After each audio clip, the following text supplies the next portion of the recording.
वह एक सुंदरी है, लेकिन जानबूझकर खुद को चाची जैसा बना लिया और फिर एक साधारण मध्यम आयु के आदमी से शादी की। महिला का नाम झेंग हुआ था, जो उत्तरी राजवंश की एक शीर्ष एजेंट थी, लेकिन एक मिशन के दौरान धोखा दे दिया गया। जीवित रहने के लिए उसे दक्षिण कोरिया भागना पड़ा, जहाँ उसने अपना चेहरा बदला, एक साधारण आदमी से शादी की और खुद को आम जनता में छिपा लिया। लेकिन प्रतिभा कहीं भी दबती नहीं है। झेंग हुआ ने खुफिया विभाग में सीखे कौशल का उपयोग करके एक ट्विस्ट शॉप खोली। उसके ट्विस्ट कुरकुरे और स्वादिष्ट थे। हालांकि वे देखने में बिल्कुल अलग लगते थे, लेकिन स्वाद बहुत अच्छा था। हर सुबह दुकान खुलते ही सब बिक जाता था। लेकिन अच्छे व्यापार के बावजूद वह अभी भी मितव्ययी थी। पति के कपड़े पहनकर वह अक्सर दूसरी दुकानों पर मुफ्त सैंपल लेने जाती। मुफ्त अंडे सुनते ही उसकी आंखें चमक उठती और बूढ़ी औरतों से भी तेज दौड़ती। लेकिन उसकी तुलना में उसका पति ज्यादा फिजूल खर्च था। फ्रिज पुरस्कार वाले पेय से भरा रहता, हमेशा बड़ा इनाम जीतने की उम्मीद में। अफसोस, 2.5 साल पीने के बाद भी सिर्फ धन्यवाद ही मिला, जिससे झेंग हुआ बहुत निराश होती। पति अभी भी बहस करता, क्या यह वही वॉशिंग मशीन नहीं है जो युद्ध के समय से घर में है? इस बार दूसरा इनाम वॉशिंग मशीन है, पर तुम्हारी किस्मत में नहीं है। तुम्हारी किस्मत तो कहीं और खर्च हो चुकी है। क्या? कब की बात है? कहाँ खर्च हुई?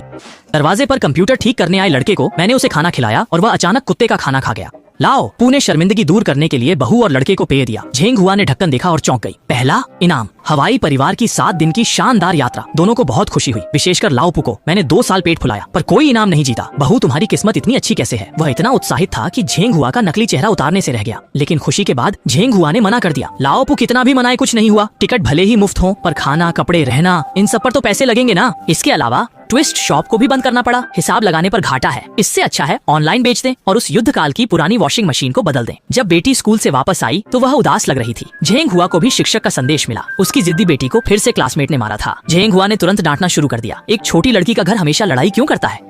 ये कितनी बार हो चुका है? बेटी बिल्कुल दुखी हो गई, आंखों में आंसू भरे हुए, आंखें फटी रह गईं। जब आप मुझे अभिनय के लिए डांटते हैं तो आपके पास एक पत्थर भी नहीं बचता। बेटी ने कहा, मैं उसे मारना नहीं चाहती थी। मुख्य बात यह है कि उसने कहा, मेरा बैले जापानी सूमो जैसा है, क्या मैं यह सह सकती हूं? हंस पड़ा। सच में थोड़ा मिलता जुलता तो है, क्यों ना उसे सूमो सीखने भेज दें? झेंग हुआ ने कहा, तुम उसे मार भी नहीं सकती।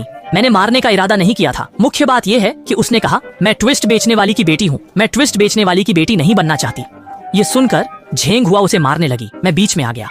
तुम वास्तव में ट्विस्ट बेचने वाली की बेटी हो। बेटी, अब तुम्हारे कहने से ही तुम नहीं रहोगी। आप हमेशा मुझे ही क्यों दोष देते हैं? मेरे दोस्त हर हफ्ते कैंपिंग जाते हैं, विदेश भी जा चुके हैं। मेरे पास ये सब कुछ नहीं है। वे मुझे देहाती कहते हैं। क्या मेरी इज्जत नहीं है? पीड़ा ने झेंग हुआ को छू लिया। बड़े अपनी जरूरतें दबा सकते हैं, वह गरीबी के कारण समझती है, पर बच्चे क्या समझें? दोस्तों से तुलना बच्चों को हीन बनाती है। इतनी मेहनत किस लिए करते हैं? क्या सिर्फ बच्चों के लिए नहीं?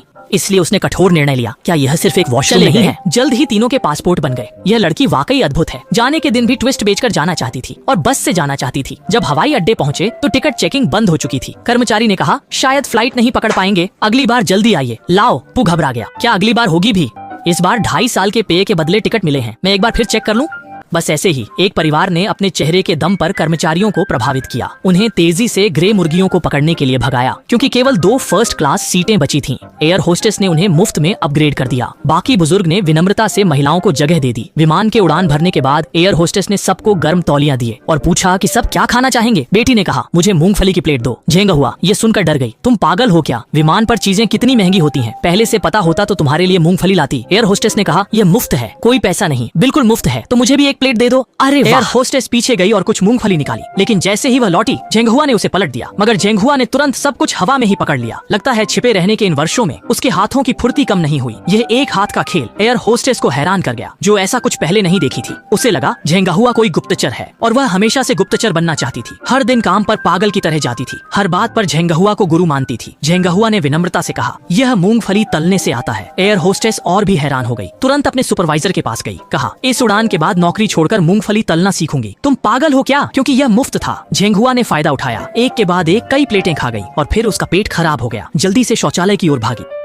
अरे वह पायलट केबिन का दरवाजा था, खुला नहीं। झेंग हुआ को इकोनॉमी क्लास के टॉयलेट की ओर भागना पड़ा, वह भी ऐसे समय जब उसकी हालत बहुत खराब थी। वह अपने पति के लिए मूंगफली पैक करना नहीं भूली है। इस समय लाओ पू एक चाचा से डींग मार रहा था। यह विषय चाचा ने ही शुरू किया था, पर उन्हें नहीं पता था कि यह एक जाल है। पिक्चर बॉक्स खोलते ही वह मशीन गन की तरह बकबक करने लगा। चाचा को पहले मजा आया, लेकिन बाद में उन्हें बिल्कुल रुचि नहीं रही। चाचा पछता रहे थे, मैंने ज्यादा खा लिया, इस टूटे मुंह को क्यों उकसाया। अच्छा हुआ झेंग हुआ आई और लाओ पू को बेटी देखने भेजा, इससे उसे छुटकारा मिला। तुम वापस मत आना, जल्दी भागो यहाँ से। झेंग हुआ इकोनॉमी क्लास के शौचालय पहुंची। वहां 7-8 लोग लाइन में थे। काफी देर इंतजार के बाद पैंट खींचने से पहले ही शौचालय पहुंच गई। उस आदमी ने उसे ऐसा आराम दिया जैसे वह नशे में हो। इसी समय बाहर अचानक एक बड़ी घटना घटी। ये उत्तर कोरिया के एजेंट थे जिन्होंने भगोड़े झेंगुआ को पकड़ने के लिए विमान हाईजैक किया था। सभी यात्रियों को इकोनॉमी में भेजा, पर एक महिला जिद कर रही थी कि वह फर्स्ट क्लास में ही मरेगी। क्या अपराधी उसे मना पाएगा? नहीं जाओगे तो गर्दन काट दूंगा। मानो या ना मानो, अपराधियों ने पूरे विमान में खोजा पर झेंगुआ नहीं मिला। तभी गैंग लीडर ने एक संदिग्ध व्यक्ति को देखा। मास्क हटाने पर सब चौंक गए। अरे ये तो मार्शल आर्ट स्टार ग्वांगजू की गर्लफ्रेंड ली जियानबिन है। एक अपराधी भी उत्साहित हो गया। क्या यह आपकी मां की मूर्ति है? सपना तो नहीं देख रहा हूं। क्या आप उसे जानते हैं? क्या आप जासूस हैं? दक्षिण कोरिया की स्टार ली जियानबिन को नहीं जानते? चलो फोटो खिंचवाते हैं। ली जियानबिन को भी आश्चर्य था। उत्तर कोरिया में सबसे अच्छा पोज देना होगा। इतने समय से यही चल रहा है। शौचालय से निकलते ही झेंग हुआ पर हमला हुआ, पर वह कुशल थी और हमलावर को गिरा दिया। लड़ाई के बाद सोचा, हे भगवान, क्या मैंने ज्यादा जोर से मारा? अरे मूर्ख भाई, क्या तुम मर गए? इस समय विमान में रेडियो बजा। उसका एजेंट कोड नाम पुकारा गया। तब उसे समझ आया कि ये लोग उसके लिए आए हैं। नेता ने काफी देर चिल्लाया पर कोई जवाब नहीं मिला, तो उसने एक युवक को यात्री सूची खोजने भेजा। वह युवक डर से थर थर कांप रहा था। ऊपर देखा तो छत पर एक व्यक्ति था। हाँ, झेंगहुआ ने इशारा किया कि वह इधर उधर न देखे, लेकिन वह मूर्ख समझ नहीं पाया और घूरता ही रहा। अपना भेद खुलता देख झेंगहुआ को नीचे आकर उसे संभालना पड़ा। क्या तुम मूर्ख हो? मैंने कहा था घूरो मत, तुम और ज्यादा क्यों घूर रहे हो? फिर उसने उसकी टाई ठीक करने में मदद की। यह देखकर युवक हैरान रह गया। क्या वास्तव में टाई बांधना इतना मुश्किल हो सकता है? लाओ पू ने काफी देर से अपनी पत्नी को नहीं देखा था। चिंतित होकर उसने चाचा से बेटी की देखभाल करने को कहा और खुद पीछे जाकर खोजा, पर उसे नहीं मिली।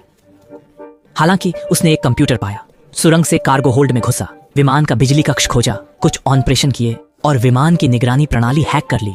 यहाँ तक कि अपराधियों की पहचान भी पता लगा। इस तरह के कौशल से आप कोई साधारण व्यक्ति नहीं लगते। दरअसल लाओपू भी एक गुप्त एजेंट था। जब उत्तर कोरिया से एक एजेंट भाग आया तो दक्षिण कोरिया ने लाओपू को उसकी निगरानी के लिए भेजा, लेकिन वह उस व्यक्ति से प्रभावित हो गया। इसलिए उसने नौकरी छोड़ दी और जेनहुआ के साथ बेफिक्र जीवन जीने लगा। अपराधियों की जटिल पहचान देखकर लाओपू ने अपने पूर्व बॉस को जानकारी भेजी, लेकिन बॉस ने सिर्फ कहा, सेवानिवृत्त लोगों को दखल नहीं देना चाहिए। ऊपर जेनहुआ भी व्यस्त थी। एयर होस्टेस की वर्दी पहनी, ऊंची एड़ी के जूते पहने और अपराधियों से निपटने के लिए तैयार हो गई। जहाज पर एक एयर होस्टेस का भेष धरे। हे, अगर लीक हो गया तो छिपने की जगह नहीं मिलेगी। फिर भी बाहर आने के लिए कुछ नहीं समझते हो क्या? हाँ, मैंने तुम्हें कुछ नहीं समझा। क्या कहा? लड़ाई में डाकुओं ने देखा ये लड़कियां वाकई मजबूत हैं। खुद धक्का नहीं दे पाए तो बंदूकें निकाल ली। बंदूक निकालते ही झेनहुआ ने 8 टुकड़े कर दिए। फिर दोनों ने एक दूसरे को मारा। कुछ ही राउंड में झेनहुआ ने चिकन चुरा लिया।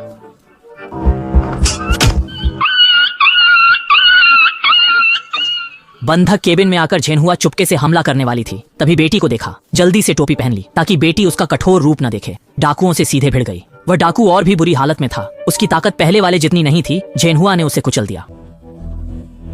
बेटी ने मां को नहीं पहचाना, लाओपू ने भी नहीं पहचाना। झेनहुआ 5 स्तर पार करती रही। 6 जनरलों को मारा, राक्षसों से लड़ी, लेकिन नीचे लाओपू पकड़ा गया। टोपी पहनते ही सामने आ गया। पत्नी, तुम यहाँ क्या कर रही हो? झेनहुआ घबरा गई। जल्दी से बोली कि गलत व्यक्ति समझ लिया, वरना पति को पहचान पता चल जाती और जिंदगी मुश्किल हो जाती। जल्द ही उसकी चिंता दूर हुई, क्योंकि डाकू सरदार ने लाओपू की पहचान भी उजागर कर दी। इस मोड़ पर दोनों के कई सालों के राज खुल गए। अच्छा, तुम जिबा, मैं सोचता था मैं 7वीं मंजिल पर हूँ, पर मैं पहली मंजिल पर था। तुमने मुझसे शादी मेरी निगरानी के लिए की, है ना? ऐसी बात नहीं है, मैं सच में तुमसे प्यार करता हूँ। तुम्हारे साथ रहने के लिए मैंने 80 मिलियन सालाना वेतन की नौकरी छोड़ दी। क्या 80 मिलियन? बर्बाद करने वाले, तुम नौकरी क्यों छोड़ रहे हो? 80 मिलियन की बूढ़ी औरत को कितने साल तक अफीम बेचनी होगी? जैसे ही दोनों अफीम पर चर्चा कर रहे थे, डाकू सरदार को भी बांधकर अंदर धकेल दिया गया। क्या? नहीं, ऐसा नहीं हो सकता। क्या हमें वापस करना होगा? यह लंबी कहानी है, मैं संक्षेप में कहूंगा। उसके अपने लोगों ने ही विश्वासघात किया है। वे झेंगहुआ को उत्तरी राजवंश में वापस नहीं ले जाना चाहते, बल्कि आतंकियों को बेचकर जीवन भर का सुख पाना चाहते हैं। झेंगहुआ थोड़ा भ्रमित था। मैं इतना मूल्यवान कब बन गया? मुझे कैसे पता होगा? अपेक्षित ही है। अंडरवर्ल्ड के नेता का ध्यान अब भी पैसों पर है। सरदार ने कहा कि तुम्हारे पिता ने परमाणु वॉरहेड डिजाइन किया था और मरने से पहले उन्होंने नक्शे सील कर दिए थे। अगर वे नक्शे दुनिया में फैल गए तो पूरी दुनिया आग का समुद्र बन जाएगी। ये बड़ी बात लग रही है। मैं इस पर विश्वास क्यों नहीं कर पा रहा? झेंगहुआ थोड़ा गुस्सा हुआ। इसका मुझसे क्या लेना देना है? ये तुम्हारे लिए बहुत महत्वपूर्ण है, क्योंकि सील खोलने का तरीका तुम्हारा रेड डेविल है। वरना क्या तुम्हें लगता है हम इतना जोखिम उठाकर तुम्हें पकड़ते? कहा, मैं इस पर विश्वास क्यों मुझे मारना चाहते थे? तुम इतने बेशर्म और घटिया क्यों हो? तुमने ही मुझ पर गोली चलाई थी, तो क्या मैं तुम पर विश्वास नहीं कर सकता? हमारे बीच इतना भी भरोसा नहीं है? जमीन पर लेटी लाओपू ये सुनकर नाराज हुई। वह मेरी बहू है, मैं तुम पर क्यों भरोसा करूं तो करो। आंखें क्यों मटका रहे हो? वैसे तुम दोनों कैसे खड़े हो गए? मैं क्यों नहीं खड़ा हो सकता? जैसे ही झेंग बोल रहा था, कोंग शाओ अचानक छत से कूद गया। मानना पड़ेगा, यह जहरीला आदमी भोला दिखता है, पर वाकई गुप्तचर जैसा है। सब पकड़े गए, पर वह अभी भी इधर उधर भाग रही थी। उन्होंने काम बांटा। लाओपु निगरानी प्रणाली हैक करती रही। झेंग हुआ और सरदार डाकुओं से लड़ने की तैयारी करने लगे। लड़ाई से पहले दोनों फिर बकवास करने लगे। सरदार ने कहा, तुम एकमात्र थे जिस पर मैं भरोसा कर सकता था। तुमने क्या कहा? वह मेरी औरत है। तुमने उसे अपनी पीठ क्यों दी? जब वे तैयार हुए, एयर होस्टेस ने केबिन की सभी लाइटें बंद कर दी और झेंग हुआ और नेता ने अंधेरे में चुपके से हमला किया। एक फ्लाइट अटेंडेंट भी आई और ली जानबिंग ने भी मौका देखकर कैन बाहर फेंक दिया। इस स्तर पर मार्शल आर्ट सितारों से लड़ना, मार्शल आर्ट सितारों से। खैर, अंत में सबके मिले जुले प्रयासों से सभी अपराधियों को सफलतापूर्वक काबू कर लिया गया। मैंने सोचा था कि यहीं सब खत्म हो जाएगा, लेकिन वह बूढ़ा जो लाओपू से बात कर रहा था, उसने फिर से उनकी बेटी को बंधक बना लिया। पता चला कि यह बूढ़ा ही असली मास्टरमाइंड था। झेंग हुआ के पिता को इसी ने मारा था। बूढ़े ने झेंग हुआ को धमकी दी कि वह उसके साथ विमान से कूदे, नहीं तो वह विमान उड़ा देगा और सबको मार डालेगा। लाओपू नाराज हुआ, स्टन गन निकाली और बूढ़े पर तान दी। मेरी बहू तुम्हारे साथ क्यों जाए? लेकिन स्टन गन काम नहीं कर रही थी। अब क्या, खेल खत्म हो गया। अपने पति को गिरा देखकर और डर कर कि बूढ़ा उसकी बेटी को नुकसान पहुंचाएगा, झेंग हुआ ने बूढ़े की बात मानी। बूढ़े ने दरवाजा खोला, झेंग हुआ ने बेटी को इशारा किया और बेटी ने तुरंत अपना खिलौना भालू मां को फेंक दिया। झेंग हुआ ने फिर विमान से छलांग लगा दी और बूढ़े को भी लात मारकर बाहर निकाल दिया।